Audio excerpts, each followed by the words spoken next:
President, and gentlemen, ladies of the House, standing here with 8 minutes in my hands and at this venerable and rather magnificent institution, I was going to assure you that I belong to the Henry VIII School of Public Speaking, that as Henry VIII said to his wives, I shall not keep you long. But now finding myself the seventh speaker out of 8 in what must already seem a rather long evening to you, I rather feel like Henry VIII's last wife. I more or less know what's expected of me, but I'm not sure how to do it any differently. Perhaps what I should do is really try and pay attention to the arguments that were advanced by the opposition today. We had, for example, Sir Richard Ottaway challenging the very idea that it could be argued that the economic situation of the colonies was actually worsened by the experience of British colonialism. Well, I stand to offer you the Indian example, Sir Richard. India's share of the world economy when Britain arrived on its shores was 23%. By the time the British left, it was down to below 4%. Why? Simply because India had been governed for the benefit of Britain. Britain's rise for 200 years was financed by its depredations in India. In fact, Britain's industrial revolution was actually premised upon the deindustrialization of India. The handloom weavers, for example, famed across the world, whose products were exported around the world, Britain came right in. There were actually these weavers making fine muslin, light as woven air, it was said. And Britain came right in, smashed their thumbs, broke their looms, imposed tariffs and duties on their cloth and products, and started, of course, taking the raw materials from India and shipping back manufactured cloth, flooding the world's markets with what became the products of the dark and satanic mills of Victorian England. That meant that the weavers in India became beggars, and India went from being a world-famous exporter of finished cloth into an importer, went from having 27% of world trade to less than 2%. Meanwhile, colonialists like Robert Clive bought their rotten boroughs in England on the proceeds of their loot in India, while taking the Hindi word loot into their dictionaries as well as their habits.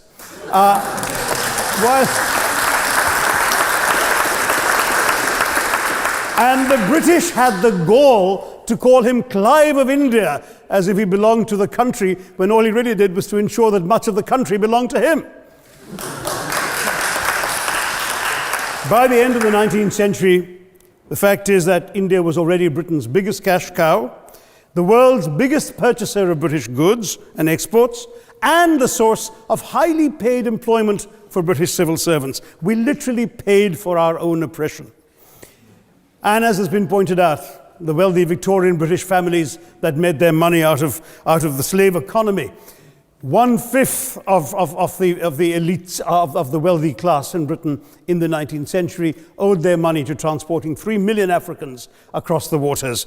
And in fact, in 1833, when slavery was abolished, what happened was that a compensation of £20 million was paid, not as reparations to those who had lost their lives or who had suffered or been oppressed by slavery, but to those who had lost their property.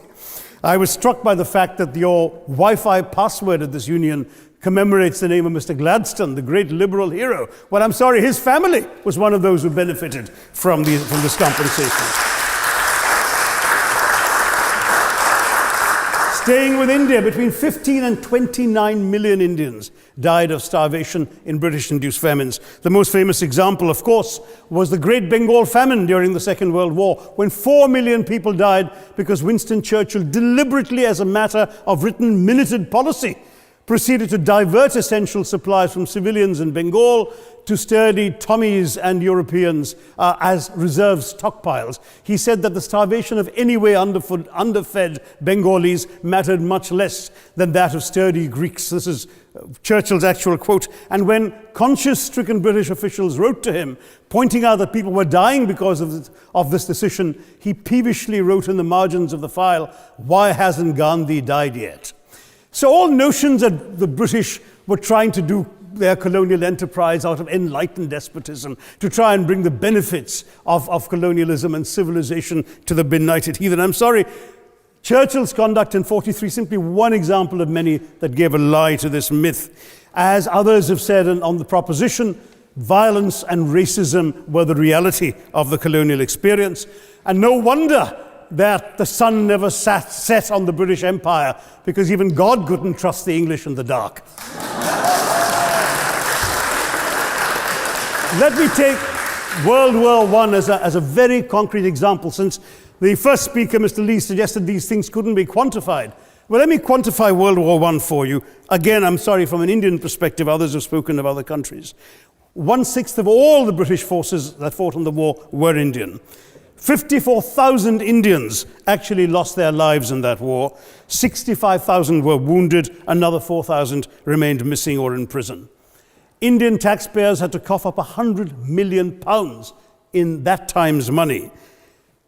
India supplied 70 million rounds of ammunition, 600,000 rifles and machine guns, 42 million garments were stitched and sent out of India, and 1.3 million Indian personnel served in this war. I know all this because, of course, the commemoration of the centenary has just taken place.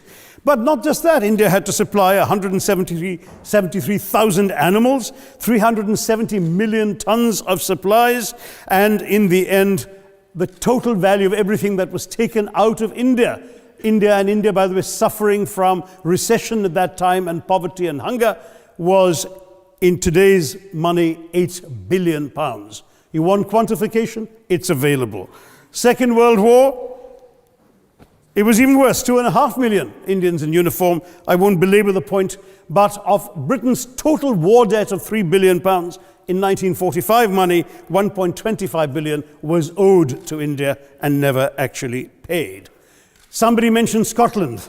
Well, the fact is that colonialism actually cemented your union with Scotland. You know, the Scots had actually tried to send colonies out before 1707. They'd all failed, I'm sorry to say. But then, of course, came union, and India was available, and there you had a disproportionate employment of Scots. I'm sorry, Mr. Mackenzie has to speak after me.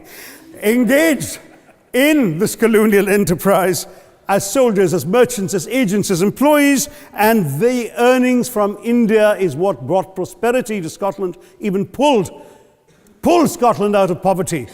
Now that India is no longer there, no wonder the bonds are loosening. Now, we've heard other arguments on this side. There's been a mention of the railways.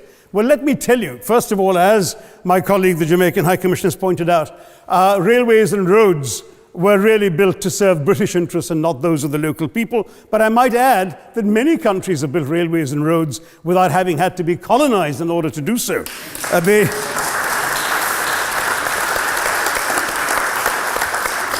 They were designed to carry raw materials from the hinterland into the ports to be shipped to Britain. And the fact is that the Indian or Jamaican or other colonial public, their needs were incidental. Transportation, there was no attempt made to match supply to demand for mass transport, none whatsoever. Instead, in fact, the Indian railways were built with massive incentives offered by Britain to British investors, guaranteed out of Indian taxes paid by Indians, with the result that you actually had 1 mile of Indian railway costing twice what it cost to build the same mile in Canada or Australia, because there was so much money being paid in extravagant returns. Britain made all the profits, controlled the technology, supplied all the equipment, and absolutely all these benefits came as private enterprise, British private enterprise, at public risk, Indian public risk. That was the railways as an accomplishment. We're hearing about aid. I think it was again Sir Richard Ottaway who mentioned British aid to India. Well, let me just point out that British aid to India is about 0.4% of India's GDP.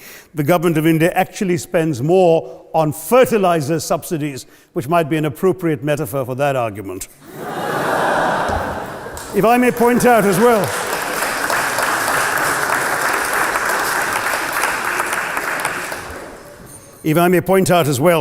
that as my fellow speakers from the proposition have pointed out, there have been incidents of racial violence, of loot, of massacres, of bloodshed, of transportation, in India's case, even of one of our last Mughal emperor.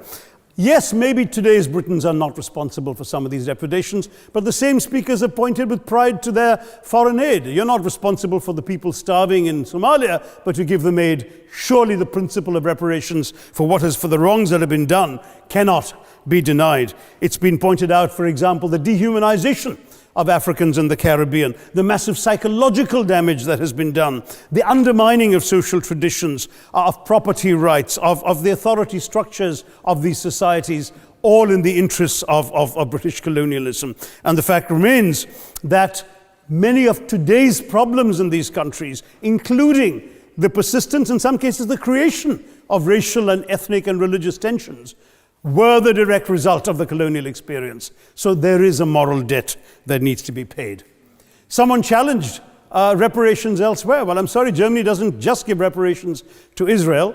It also gave reparations to Poland. Perhaps some of the speakers here are too young to remember the dramatic picture of Chancellor Willy Brandt on his knees in the Warsaw Ghetto in 1970. And there are other examples. There is Italy's reparations to Libya. There's Japan's to Korea. Even Britain has paid reparations to the New Zealand Maoris. So it's not as if this is something unprecedented or unheard of that's going to somehow open some sort of nasty Pandora's box. No wonder Professor Lewis reminded us that he's from Texas. There's a wonderful expression in Texas that summarizes the arguments of the opposition: all hat and no cattle. Now, if I can just quickly look through the other notes I was scribbling while they were speaking, there was reference to democracy and rule of law. Let me say with the greatest possible respect, it's a bit rich to oppress, enslave, kill, torture, maim people for 200 years and then celebrate the fact that they're democratic at the end of it.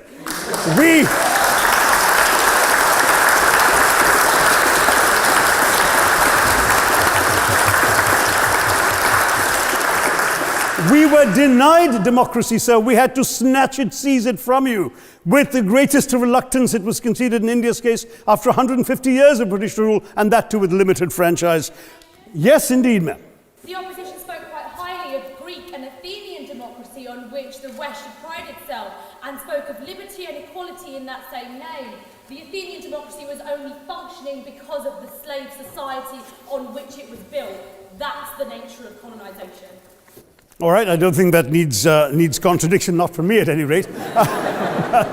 But if I may just point out, I think the argument made by a couple of the speakers, the first speaker, Mr. Lee in particular, conceded all the evil atrocities of colonialism, but essentially suggested that reparations won't really help. They won't help the right people. They'll be used as a propaganda tool. They'll embolden people like Mr. Mugabe. It's always nice how in the old days, I'm sorry to say that the people of the Caribbean used to frighten their children into behaving and sleeping by saying Sir Francis Drake would come after them. That was a legacy of that. Now it's Mugabe will be there. So this is the new sort of Sir Francis Drake of our times. The fact is very simply, sir, that we are not talking about reparations as a tool to empower anybody. They're a tool for you to atone for the wrongs that have been done. And I am quite prepared to accept the proposition that you can't put a monetary sum on the kinds of horrors people have suffered. Certainly no amount of money can expiate the loss of a loved one, as somebody pointed out there. You're not going to be able to figure out an exact amount. But the principle is what matters. The fact is that to speak blithely of sacrifices on both sides, as an analogy was used here, a burglar comes into your house, ransacks the place, stubs his toe, and you say, well, there was a sacrifice on both sides. That, I'm sorry to say, is not an acceptable argument. The truth is that we are not arguing specifically that vast sums of money need to be paid. The proposition before this House is the principle of owing reparations, not the fine points of how much is owed, to whom it should be paid. The question is there a debt? Does Britain owe reparations?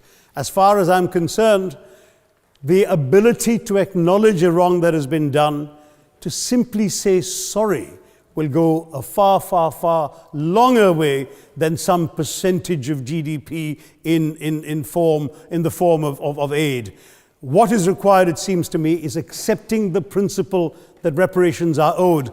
Personally, I'd be quite happy if it was £1 a year for the next 200 years after the last 200 years of Britain and India. Thank you very much, Madam President.